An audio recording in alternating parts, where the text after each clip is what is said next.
Рахат, у меня и так проблема. Вы-то что создаете мне проблемы? Я Вы поэтому... не помогайте, нахер мне нужна ваша помощь. Вы мне не создавайте проблемы. Уж ничего не прошу. Всех олигархов я отключил от политики. Всех поставил на счетчик, кроме тебя.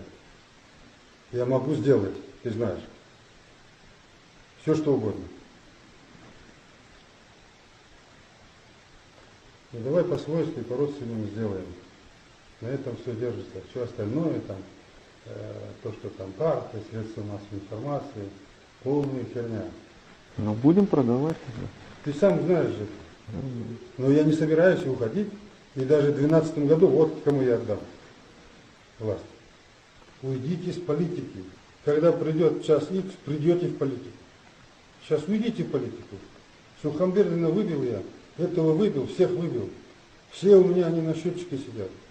Если, честно, как с другим, если бы я разбирался, если бы на твоем месте был бы, допустим, какой-нибудь, херня, там, Хлебанов или Орлязов, да? Я бы сейчас копнул, как происходила приватизация Хабара. Вот вы заплатили государство. Согласны? Нет, почему там Не, будет? ты согласен, да? Вот ту сумму и получишь. Если бы я занимался, разбирался, вот как бы я сделал, но я же тогда вообще что будет? Если со мной что-нибудь случится, вас съедят через 3 месяца. Ни партии, ни газеты, ничего не поможет.